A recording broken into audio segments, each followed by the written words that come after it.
الحمد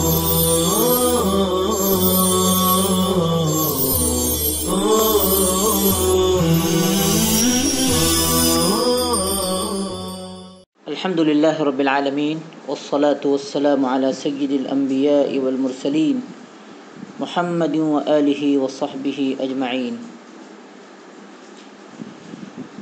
عزیزان من، آج ہم اپنے درس کا آغاز گزشتہ سبق کی مابقیہ تشریح یعنی حدیث نمبر 12 میں ایک آنے والے جملے کل الناس یغدو فبائع نفسہ فمعتقها او موبقها سے کر رہے ہیں کہ ہر آدمی صبح سویرے نکلتا ہے تو اپنی جان کا سودا کرتا ہے، پھر یا تو وہ اس کو آزاد کرا لیتا ہے یا ہلاکت میں ڈال دیتا ہے۔ یہ ایک انسانی نجات یا ہلاکت کا معاملہ ہے جو شب و روز ہر قدم پر انسان کے سامنے رہتا ہے۔ اس حقیقت کو اس مختصر جملے میں افصح العرب والعجم صلی اللہ علیہ وسلم نے ادا فرمایا ہے کہ ہر شخص صبح ہوتے ہی نکلتا یعنی عملی زندگی میں قدم رکھتا ہے تو وہ در حقیقت اپنے نفس یعنی جان کا سودا کرتا ہے۔ جس شخص نے صبح سے شام تک ہر کام میں اطاعت خداوندی کو سامنے رکھا، اس نے اپنے آپ کو آخرت کی پکڑ سے بچا لیا اور عذاب الہی سے آزاد کرا لیا۔ یہی مطلب ہے فمعتقها کا۔ اور جس شخص نے نفسانی خواہشات اور دنیاوی اغراض کو سامنے رکھا اور خدا کی اطاعت کو پس پشت ڈال دیا، اس نے اپنے آپ کو ہلاکت یعنی عذاب الہی میں ڈال دیا۔ یہی مطلب ہے او موبقها کا۔ چنانچہ اس مفہوم کی تائید میں ہم آیت قرآنیہ کو پیش کر رہے ہیں، ان اللہ اشتری من المؤمنین انفسهم واموالهم بان لهم الجنہ۔ بے شک اللہ تعالیٰ نے ایمان والوں سے ان کے جان و مال کو جنت کے عوض خرید لیا ہے۔ گویا اللہ تعالیٰ خریدار ہیں، بندہ سوداگر ہے، اور جان و مال وہ متاع عزیز ہے جس کو جنت کے عوض بندہ بیچتا اور اللہ تعالیٰ خریدتے ہیں، اور دنیا و آخرت دونوں میں سرخروئی حاصل کرتا ہے۔ یا اس متاع عزیز کو اغراض دنیاوی اور خواہشات نفسانی کے عوض انسان بیچتا اور شیطان خریدتا ہے، اور دنیا و آخرت دونوں میں ذلیل و خوار ہوتا ہے اور عذاب الہی میں اپنی جان کو ہلاک کر ڈالتا ہے۔ اللہم انا نسألک الجنہ وما قرب الیہا من قول او عمل، اللہم انا نعوذ بک من النار وما قرب الیہا من قول او عمل۔ آگے ہم راوی حدیث حضرت ابو مالک اشعری رضی اللہ تعالیٰ عنہ کے مختصر حالات بیان کر رہے ہیں۔ ان کے نام کے بارے میں 11 اقوال ہیں۔ بعض نے کعب، بعض نے عبید، بعض نے عمرو کہا ہے۔ ابو مالک کنیت تھی، قبیلہ بنی اشعر سے تعلق رکھتے تھے۔ ان کے نام سے 3 صحابی مشہور ہیں، یعنی ان کے ہم نام گویا اور 2 صحابہ کرام رضی اللہ تعالیٰ عنہم ہیں۔ اپنے قبیلے کے آدمیوں کے ساتھ غزوہ خیبر کے موقع پر مسلمان ہوئے۔ بعض غزوات میں آپ صلی اللہ علیہ وسلم کے ساتھ شریک بھی رہے، حجۃ الوداع میں بھی ساتھ تھے۔ خطبۃ الوداع کے بعض حصے ان سے بھی مروی ہیں۔ حضرت عمر رضی اللہ تعالیٰ عنہ کے زمانے میں طاعون میں مبتلا ہو کر انتقال فرمایا۔ ان سے 27 روایات منقول ہیں۔ اب ہم حدیث نمبر 13 پڑھ رہے ہیں۔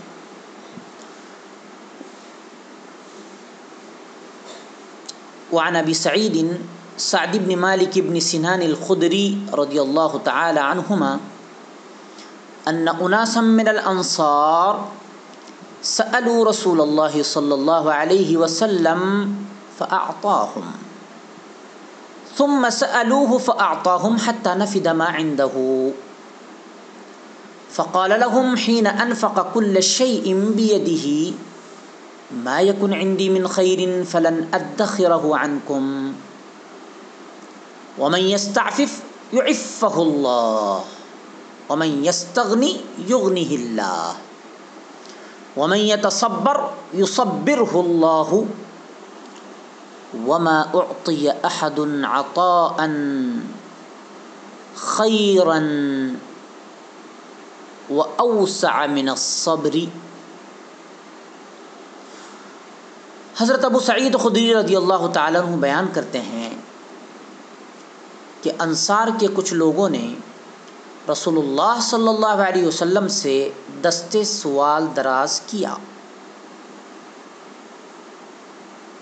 آپ صلی اللہ علیہ وسلم نے انہیں دیا، پھر دوبارہ سوال کیا، آپ صلی اللہ علیہ وسلم نے پھر انہیں دیا، یہاں تک کہ جو مال آپ صلی اللہ علیہ وسلم کے پاس تھا ختم ہو گیا۔ تمام مال ختم کر لینے کے بعد آپ صلی اللہ علیہ وسلم نے فرمایا، جو مال میرے پاس ہے میں اس کو تم سے روک کر نہیں رکھتا، البتہ جو شخص سوال کرنے سے کنارہ کش رہا، باز رہا، اللہ تعالیٰ اس کو بچاتے ہیں، اور جو شخص استغنا اختیار کرتا ہے اللہ تعالیٰ اس کو غنی کر دیتے ہیں، اور جو شخص صبر کرنے کی کوشش کرتا ہے اللہ تعالیٰ اس کو صابر بنا دیتے ہیں، اور کسی شخص کو صبر سے بہتر اور وسیع تر عطیہ نہیں دیا گیا۔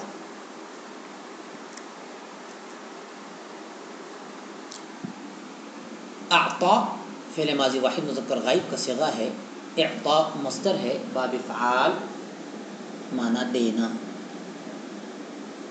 نفیدہ یہ بھی فعل ماضی واحد مذکر غائب کا صیغہ ہے، نفاد مصدر ہے، باب سمع معنی ختم ہونا، یعف اعفاف مصدر ہے، باب افعال معنی رکنا،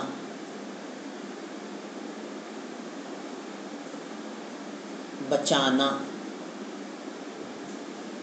ساقط کرنا، معاف کرنا، استغنا مصدر ہے، باب استفعال معنی بے نیاز ہونا،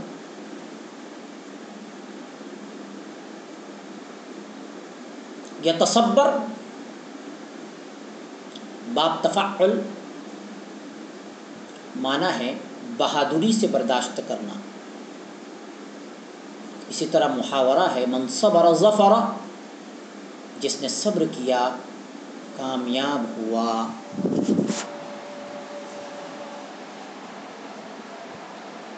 حدیث پاک کی تشریح ملاحظہ ہو۔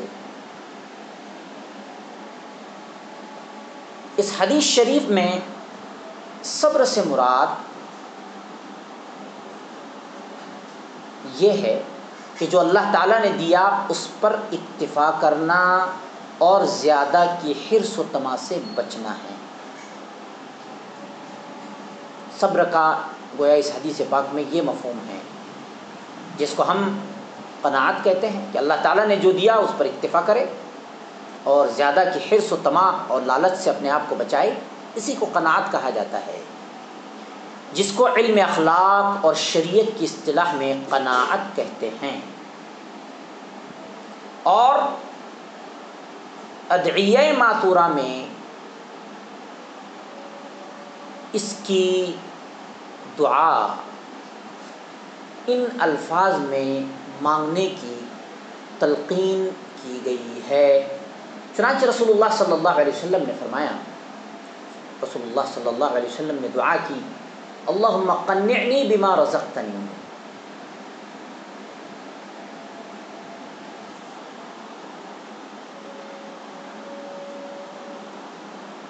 اور اسی طرح آگے بھی الفاظ ہے اللہم، اور اسی طرح ربی کے ساتھ بھی ہے، رب قنعنی بما رزقتنی وبارک لی فیما اعطیتنی،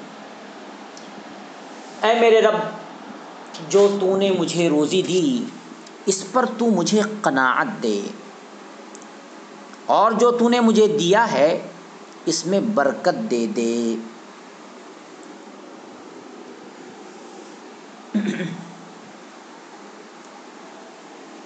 حدیث پاک میں ان لوگوں نے بار بار سوال کیا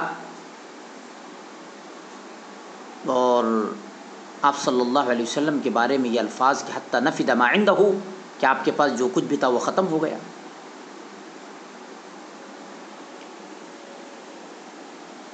اس جملے میں جناب رسول اللہ صلی اللہ علیہ وسلم کی سخاوت کو بیان کیا جا رہا ہے کہ آپ صلی اللہ علیہ وسلم کتنے سخی تھے کہ جو کچھ بھی ہوتا آپ صلی اللہ علیہ وسلم سب کچھ دے دیتے، اپنے پاس اس میں سے کچھ بھی نہیں رکھتے تھے۔ اس لیے کہا گیا حتی نفد ما عنده، کہ ان لوگوں نے بار بار سوال کیا یہاں تک کہ آپ صلی اللہ علیہ وسلم دیتے رہے اور جو کچھ تھا وہ سب آپ صلی اللہ علیہ وسلم کے پاس سے ختم ہو گیا۔ آگے والے جملے میں وَمَن يَسْتَعْفِفْ يُعِفَّهُ اللَّهُ، جو استغنا اختیار کرتا ہے اللہ تعالیٰ اس کو غنی کر دیتا ہے، یعنی جو شخص مانگنے سے بچتا ہے اللہ تعالیٰ اس کی ضرورت کو خود پورا فرما دیں گے۔ لوگوں کے سامنے ہاتھ نہ پھیلانا یہ اخلاق فاضلہ میں سے ہے، یعنی عمدہ اخلاق میں سے ہیں، حسن اخلاق میں سے ہیں۔ اور قرآن مجید میں ایسے لوگوں کی تعریف کی گئی ہے جو ضرورت مند ہونے کے باوجود لوگوں سے سوال نہیں کرتے۔ ارشاد ربانی ہیں یحسبهم الجاہل اغنیاء من التعفف تعرفهم بسیماهم لا يسألون الناس الحافا، ناواقف آدمی ان ضرورت مندوں کو غنی گمان کرتے ہیں، مالدار سمجھتے ہیں ان کے سوال نہ کرنے کی وجہ سے، حالانکہ تم ان کے چہرے سے ان کو پہچان لو گے۔ یہ لوگوں سے نہیں مانگتے پیچھے پڑ کر، لپٹ لپٹ کر۔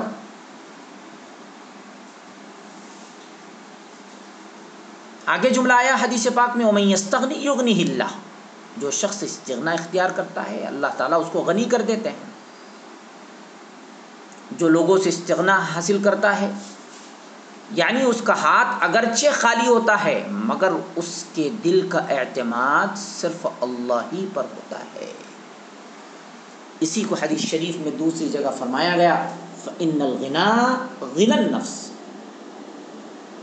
بہترین غنا نفس کا غنا ہے۔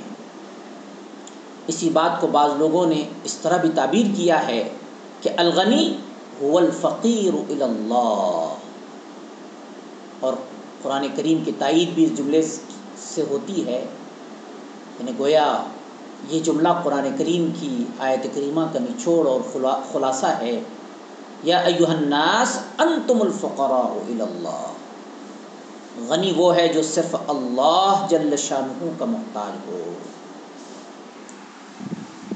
آگے حدیث پاک میں کہا گیا وَأَوْسَعَ مِنَ الصَّبْرِ، یعنی صبر سے بڑھ کر اور وسیع تر کسی کو کوئی چیز عطا نہیں کی گئی۔ مطلب یہ ہے کہ جو شخص صبر کرتا ہے اللہ اس کو اپنے خزانے سے روزی عطا فرماتے ہیں۔ اسی وجہ سے ایک حدیث میں ارشاد فرمایا گیا جو شخص 3 دن صبر کر لے، کسی کے سامنے اپنے فقر کو بیان نہ کرے، اللہ اس پر 1 سال کی حلال روزی کا دروازہ کھول دیتا ہے۔ بہرحال حدیث پاک میں بہت مفید اور اہم باتیں بیان کی گئی ہے۔ خدا تعالیٰ سے دعا ہے کہ ان باتوں پر عمل کرنے کی توفیق عطا فرمائیں۔ وصلی اللہ تعالی علی خیر خلقہ محمد وآلہ وصحبہ اجمعین برحمتک یا ارحم الراحمین۔